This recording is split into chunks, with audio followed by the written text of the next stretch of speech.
speak with the Joplin Area Hearing and Speech Clinic on the importance of including children in the deaf community or who are hard of hearing during the holiday season, as a Santa video on Facebook is circulating with Santa using sign language. I'm Caitlin Shive. That's coming up. Congress is urging President Trump to sign a massive COVID rescue package. I'm Skylar Henry in Washington as deadlines loom to help millions of Americans. The 4 states' most watched news starts now. Christmas is almost over. This is KOAM News at 10. I'm Kate Kelly in for Dow Quick. All is calm in Washington. President Trump is at his Mar-a-Lago resort and Congress is out of town. But the stage is set for a showdown next week with federal lawmakers returning to fight off a government shutdown and to possibly override a presidential veto. Reporter Skylar Henry is in Washington with more. President Trump tweeted a simple message Friday morning: Merry Christmas, before heading out for a round of golf. During the sacred season. On Christmas Eve, he and First Lady Melania Trump praised essential workers in a holiday video. We have been inspired by the kindness and courage of citizens across this country. Merry Christmas. President-elect Joe Biden and his wife Jill also tweeted a holiday message. We know that this won't be forever, and brighter days are coming soon. This Christmas, millions of Americans are facing a financial crisis, with federal unemployment benefits set to run out Saturday, unless the president signs the COVID relief bill Congress passed earlier this week. The bill has been flown to Florida in case the president decides to sign it, but Tuesday he suggested he may not, unless lawmakers increase direct stimulus payments from $600 to $2,000. Congress will return Monday for a rare late December session after Republicans blocked Democrats' effort to push through a payment increase. Believe it or not, Democrats agree with the president, at least to the extent that we need to sign this bill now. House Democrats say they'll hold a full vote on the proposal for $2,000 payments. Lawmakers may also have to stave off a government shutdown, with COVID relief attached to the $1.4 trillion government spending bill. I hope the president looks at this again and reaches that conclusion that the best thing to do is to sign the bill. The president set up another showdown with Congress by vetoing an essential defense bill. Congress has until next Sunday to override the veto. Skylar Henry, CBS News, Washington. President Trump held a video conference with U.S. service members stationed around the world today. Scenes of utter destruction after an explosion this morning in downtown Nashville. Witnesses say the Christmas Day blast was so powerful it could be heard 2 miles away. Investigators believe it was an intentional act. Police were responding to calls of shots fired when they heard a recorded warning coming from an RV. As a bomb squad unit was approaching, explosives in the RV detonated. 3 people received non-life-threatening injuries. Doug Hetty joins us now with our first look at weather. Definitely cold out there. Yeah, it was really cold during the morning hours, 12 degrees, so our average low is 26 degrees. We did warm up a little bit during the afternoon. We got into the upper 30s to near 40 in our western counties, but below average. So if we are going to have a brown Christmas, at least we had a cold Christmas. It's kind of fitting across the entire 4-state area. But clear skies, we had plenty of sunshine all day long. We still have clear skies for us right now, and it looks like that's what we're going to see as we work through the overnight hours for us tonight. And as southerly winds start to increase, that's really going to help our temperatures out as we go through the next couple days. It is cold right now. I just don't think we're going to drop off too much more from this point. I think we're going to hold fairly steady, may even rise a little bit toward dawn. We're going to approach 60 for a high tomorrow. We're going to look at that and all the way through the new year, all coming up here in just a bit. All right, sounds good. Thanks, Doug. A Joplin Facebook group that began back in March when the pandemic began to hit close to home has now grown into a space where community members help each other out. Joplin Caremongering started off with only 1,200 members and has grown to more than 8,000. The group provides a place where those in need can post what they're looking for, praying for, or in need of help with. Hundreds of posts are made daily to brighten people's lives, provide advice, or more recently, a Christmas for anyone in need. Members can list free items to give away as gifts. It brings happiness and joy to my heart to know that we can help each other in this time of need. The page continues to grow every day, and Shelley is hoping to see it stick around for years to come. Seeing Santa is a Christmas tradition that's loved by kids around the world, but the experience, it may be different for children with hearing impairments. Now, there's a Santa who uses sign language as he wishes kids a Merry Christmas. KOAM's Caitlin Shive has the story. As we celebrate Christmas, a big holiday tradition for some families is to take your kids to see Santa Claus.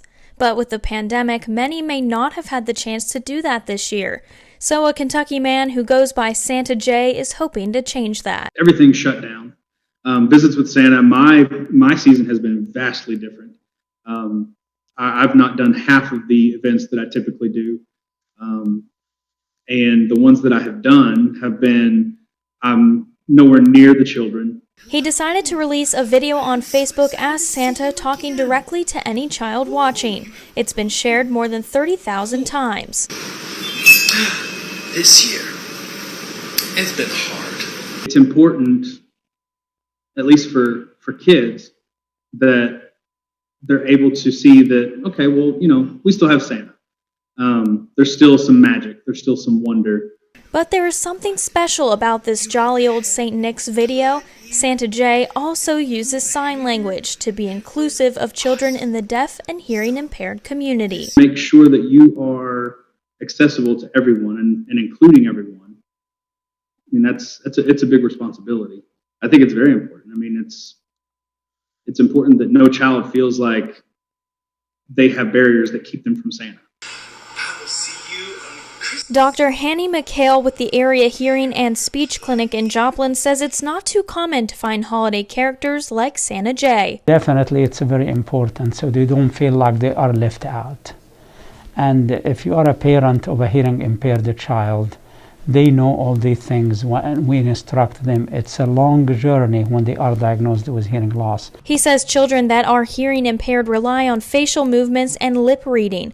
But with mask wearing during the pandemic, holiday traditions like visits with Santa have become especially difficult for those kids. It will be great if you can find a Santa Claus or anybody that can sign, because the mask is a major issue for these children. He hopes to see more Santas follow in Santa J's footsteps. We can just spread that word around and make sure to make anyone that deals with hearing impaired children to know how to communicate with them. If they learn the sign language, it's an advantage. In Joplin, Caitlin Shive, KOAM News.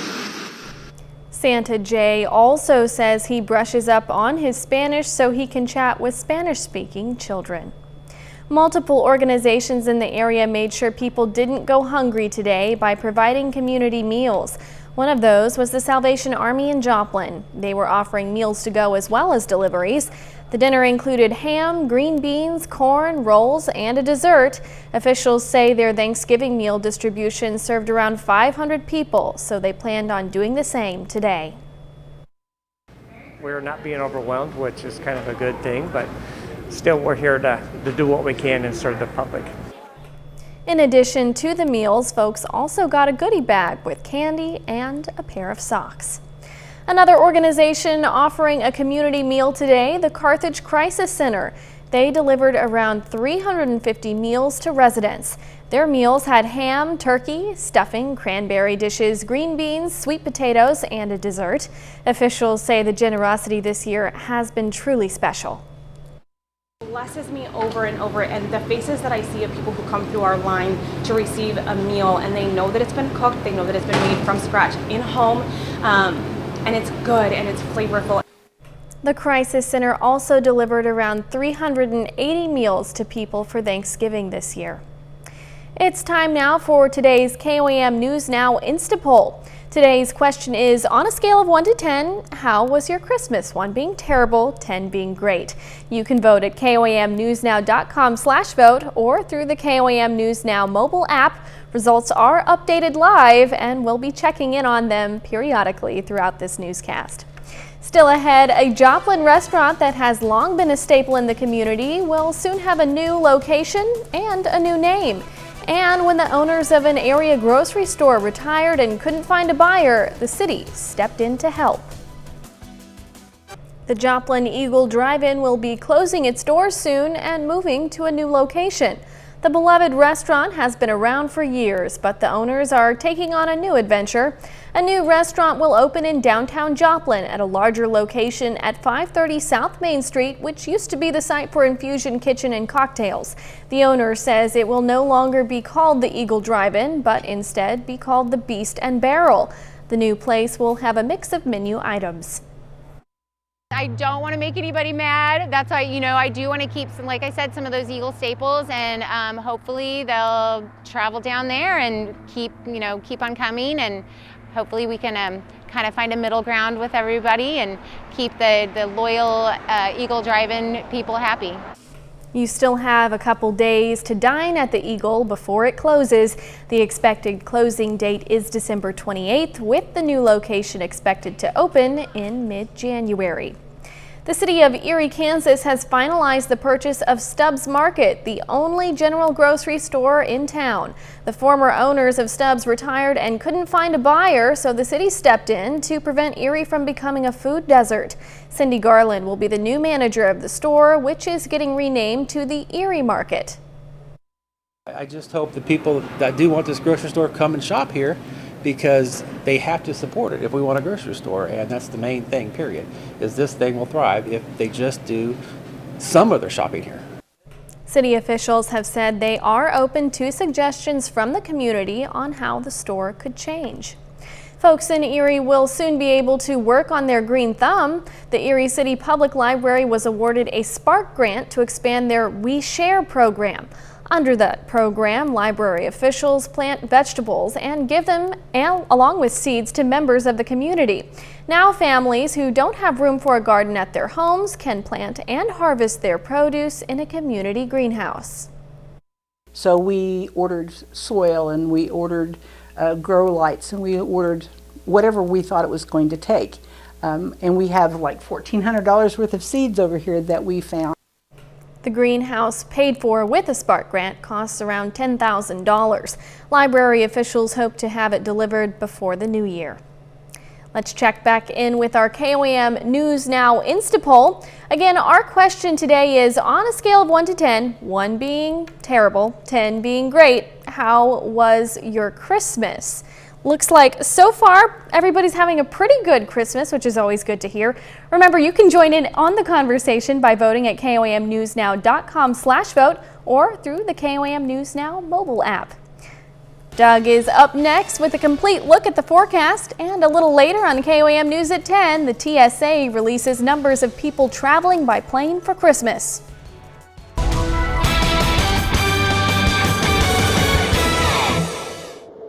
Well, it definitely turned out to be a cold Christmas, a brown Christmas, but a sunny Christmas across the region after we started into lower teens during the morning hours, but plenty of sunshine. Great shot right now outside of Indigo Sky Casino and Resort, of course, Seneca, Missouri. Look at our lows during the morning hours. We dropped most areas lower teens, 12 in Yates Center, 15 in Parsons, 13 in Neosho, Aurora, 11 in Lockwood. So when you start that cold, it's hard to warm up that much, but we did actually recover quite a bit.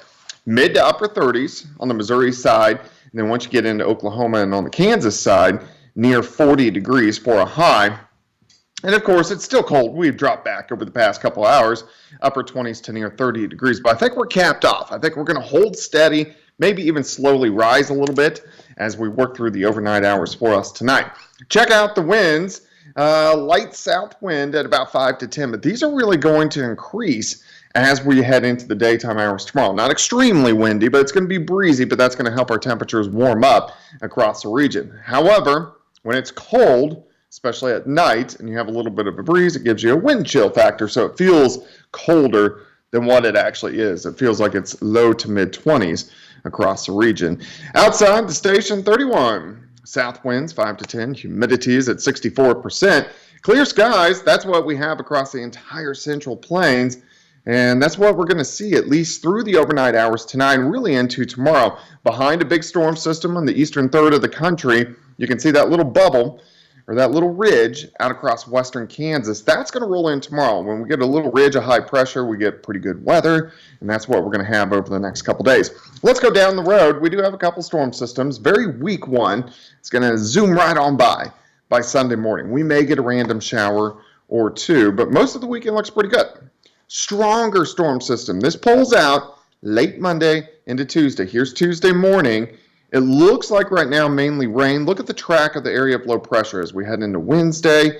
We're going to get pretty good amounts of rain, but it tracks right over us or just to our north. And this is right where it should track with the pattern. We're in a 46-day cycle, so this same system moved through on November 14th. And what did it do? It tracked just to our north. So ahead of it, we're going to warm up. We'll get rain on Tuesday and Wednesday. Maybe a little wintry weather could try to mix in, but it's mainly going to be rain. Of course, you can get my long-range forecast on my month-long blog, KOAMnewsnow.com. All right, mid-30s if you are getting up early. Plenty of sunshine for us tomorrow.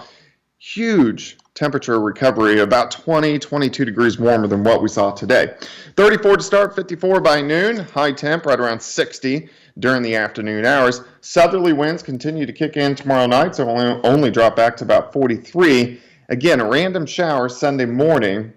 Hair cooler, but still I think we're going to go into the mid-50s for highs. So the weekend looks great. Cooling down on Monday. Those rain chances on Tuesday and Wednesday, and then cooling down again as we head into New Year's Eve. But right now, New Year's Eve looks to be on the dry side. All right, well, it looks like at least later this week, everybody's going to get a chance to really break in those Christmas socks and sweaters they unwrapped today. Yeah, or you can use them tonight into the morning. Yeah, sounds good. All right, thanks, Doug. Coming up, the pandemic has impacted nearly every aspect of life, and the entertainment industry is no different. We'll look back at the top entertainment stories of 2020. Nearly 1 million people flew in the U.S. on Christmas Eve. That's according to the TSA, which says it screened more than 846,000 people at airports nationwide yesterday. That's a third of the 2.5 million people who flew on Christmas Eve a year ago, but it's still pretty high by pandemic standards. Christmas Eve follows 6 straight days of U.S. air travel numbers near or more than 1 million passengers. With millions of doses of coronavirus vaccines arriving around the country, states are asking for help in administering those shots. Several state health departments have requested volunteers for the vaccination sites, including medical and nursing students and even firefighters. COVID-19 changed the face of the entertainment industry in 2020, leaving a deep and costly impact. But that wasn't the only notable story in Hollywood. Reporter Chris Martinez takes a look back at some of the top entertainment stories of the year. The coronavirus pandemic forced the cancellation of major music events like Coachella and shut down TV and film production and movie theaters across the country. Nearly all of the year's most anticipated films, including the latest James Bond installment, were postponed to next year. Others, like Disney's Mulan, bypassed the big screen and went straight to streaming. This is my way of living, and nobody's going to tell me any otherwise. Streaming services saw record-breaking numbers in 2020, with the Netflix docuseries The Tiger King becoming a phenomenon and the most streamed show in Netflix history. The year also saw celebrities entangled in controversy and in trouble with the law. Hollywood producer Harvey Weinstein was convicted of sexual assault and sentenced to 23 years in prison. Lori Loughlin and her fashion designer husband Massimo Giannulli both served sentences for their roles in a nationwide college admissions bribery scandal. How was everybody's summer? Good? Yeah? Mine was great. And Ellen DeGeneres began the 18th season of her daytime talk show with an apology, addressing allegations of a toxic, hostile workplace. At the Oscars, Parasite took home the most wins, including Best Picture, the first foreign film to win the top prize.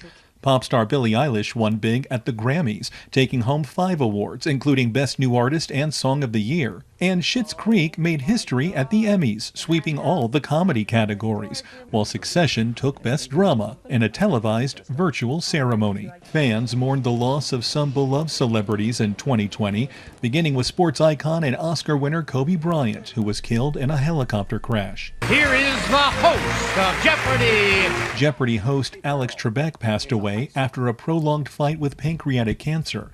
He was 80 years old.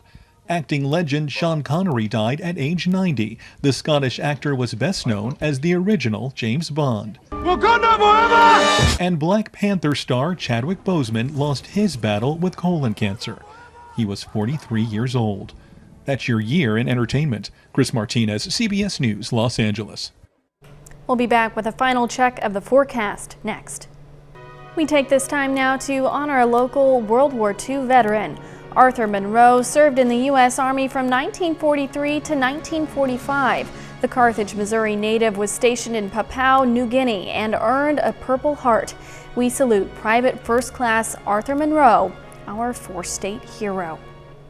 Well, now let's take a final look at our KOAM News Now Instapoll. We asked you on a scale of 1 to 10, 1 being terrible, 10 being great, how was your Christmas? And these are the results. It looks like most everybody had a pretty good Christmas. That poll is now closed. We want to thank everyone for voting. Hopefully this story will make your Christmas a bit better. Now that all the presents have been delivered, Santa made his way back to the North Pole in a kayak.